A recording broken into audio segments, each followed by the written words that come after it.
Your father, Finn, he's alive. What? He's alive. He's alive. He's alive. He's alive. He's alive. Have you ever tried to fix someone who didn't want to be fixed? Have you ever told yourself, if I just love them harder, maybe they'll finally love me back? That's the wound Finn carries. Not from monsters or battles, but from someone much closer. His father. Martin Mertens isn't a villain in the usual sense. He's not dark or vengeful. He doesn't rage or punish. He just I gotta run to the store! steps out of reach, again and again. And sometimes that's the hardest kind of hurt to heal from. Because what do you do with a parent who wasn't cruel but chose distance? Not incapable, just unwilling, not unsafe, just absent when it mattered most. It's easy to miss the weight of this story beneath all the whimsy of Adventure Time. Martin never wages war on Ooh or casts a shadow over the kingdom. His impact is deeper, reshaping Finn from the inside out. And in many ways, that kind of neglect leaves a hidden mark. This isn't a story about a deadbeat dad. It's about a boy trying to earn love that was never freely given. Thanks a lot, Dad! About what happens when you reach for someone again and again until it costs you a piece of yourself, sometimes literally. While this story centers on Finn and Martin, it's also about the people in your life who couldn't or wouldn't show up for you even if you want them to. And the moment you finally realize they're not coming, and why sometimes they just never will. He's alive. He's alive. Finn's first meeting with Martin in Escape from the Citadel isn't a happy accident. No! It's the end of an active search, sparked by Billy's silhouette in Billy's bucket list, who tells Finn his father is still alive. Finn charges into the Citadel ready to bring him home. Instead of the embrace he imagined, Martin's first instinct is to bolt. Even after Jake tells him, Finn's your son! he barely reacts. A shrug, a quip, and he's looking for a way out. It's not confusion from his old head injury. By now, Martin knows exactly who Finn is. It's a choice to run. You might be familiar with this term called narcissistic neglect.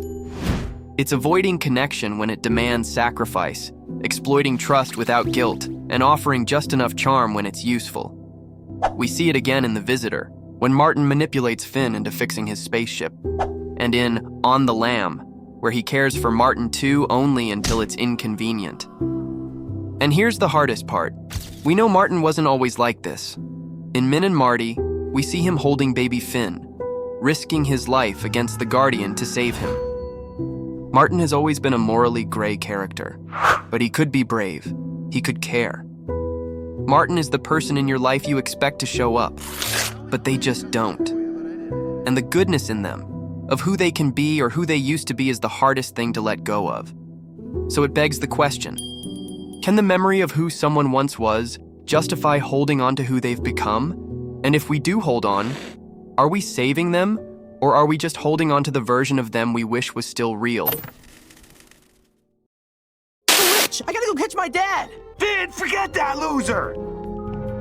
When someone you love keeps pulling away, your mind writes 100 reasons to follow. Finn's reasons always end the same way.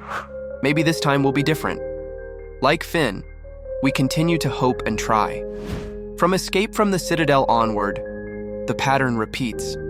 He reaches out across impossible distances, even into other realms, hoping that this time Martin might look at him and decide to stay. The show never spells it out, but you see it by his anger towards his father in the tower.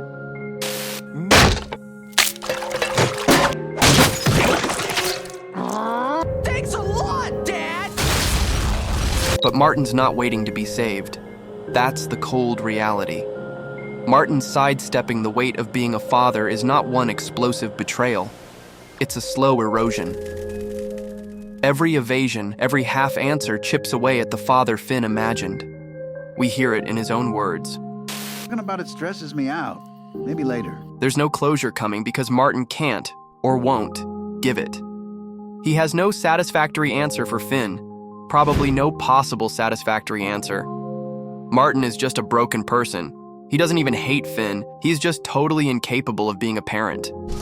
You burn enough bridges, the only direction to move is forward.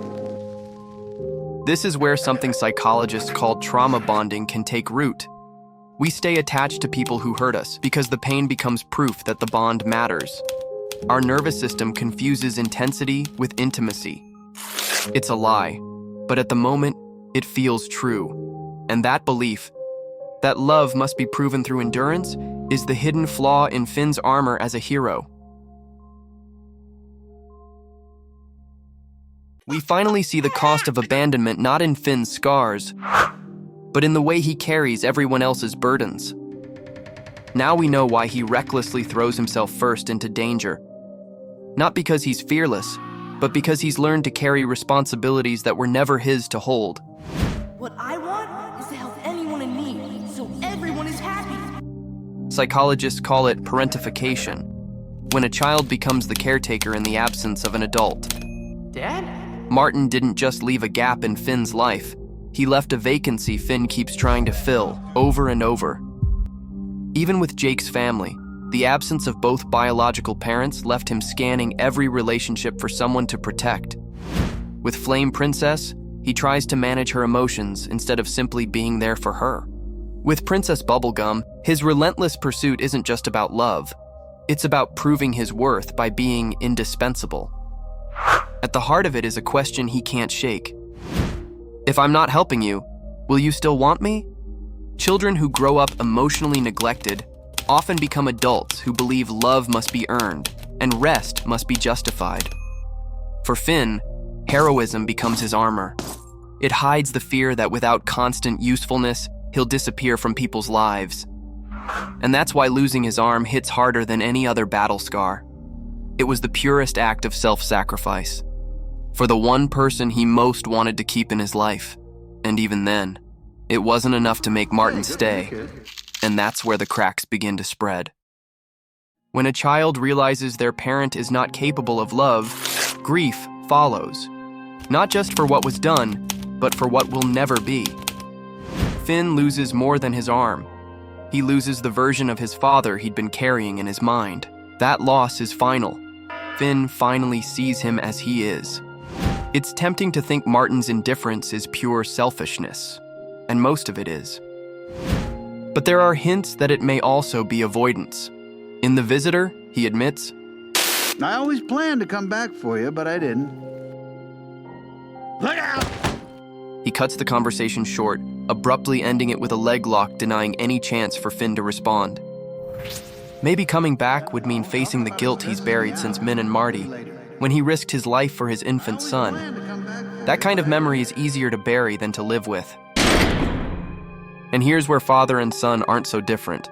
Both have ways of locking away what they can't bear to face. Finn has his own psychological vault, which causes him to be dismissive of anything that is very hard to talk about. We see it in Shoko, and again in the finale when he shows his vault to Fern. My vault! The difference? Finn eventually opens up and helps himself and Fern to solve his identity crisis. Martin never does. This is the turning point. When Finn begins to understand that no amount of chasing or effort will make Martin choose him. So what do you do next when you finally let go? Well, there ain't no changing you, I guess. When Finn finally starts looking elsewhere for the love Martin will never give, he doesn't have to look far.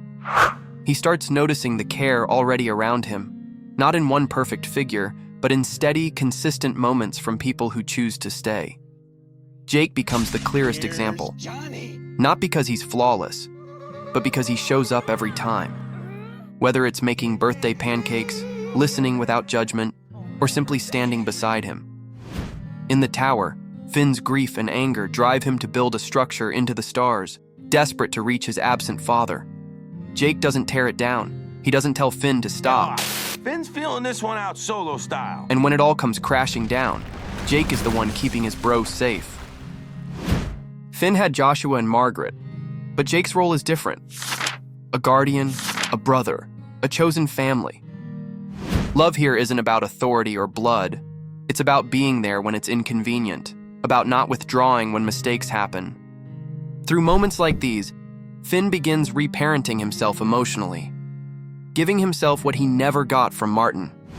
The process of healing from childhood neglect often means giving yourself what you never got back then. Slowly, Finn stops chasing the impossible and invests in relationships that give back.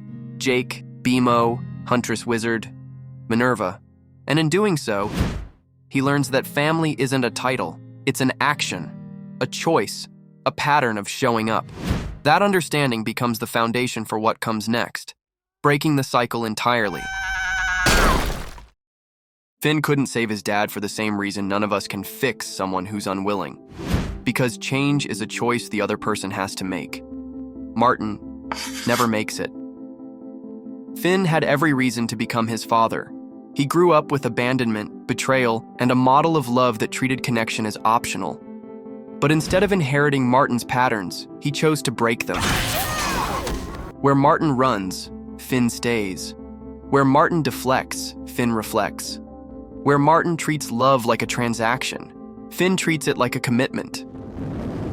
Still, breaking the cycle doesn't make you flawless. Finn has his own moments of shutting down, of avoiding grief the way Martin avoided guilt, most notably after Jake's death. Talking about sad stuff gets you nowhere. Forget about it. It's the same instinct to lock pain away in a vault. The difference? Finn eventually opens his. We see it when he lets others in, even when it's hard. So, can the memory of who someone once was justify holding on to who they've become? You can honor who they were without letting it excuse who they are now. You can acknowledge their past goodness and still accept that their present choices are harmful. For Finn, the answer wasn't saving Martin. He even stopped calling him Dad. It was learning to love without losing himself and letting go of someone who showed time and again that they didn't want to stay. That's why Finn couldn't save his father. Martin never wanted to be saved. But Finn could save himself, and that was enough. Martin Mertens was a man running from consequence. Finn became a man who ran toward it. That deliberate difference is what makes this story matter. Adventure Time doesn't just give us heroes and villains. It lives in the gray between, in the wounds passed down, the pain misunderstood, and the quiet, unglamorous work of choosing who we want to become. Growing up isn't about waiting for the people who hurt us to change. It's about deciding we'll be different, even if they never say sorry. Finn couldn't save his dad, but he saved himself. And maybe by watching him, we'll learn how to save ourselves too. Because sometimes, the real victory isn't fixing the past, it's choosing not to repeat it. If this resonated with you, if you've ever wrestled with letting go of someone you once saw differently, share your story below. And if you want more deep dives into Adventure Time's hidden psychology, subscribe and tell me which character or episode you'd like us to explore next. Until then, stay kind. And remember, becoming better than where you came from is already a kind of magic.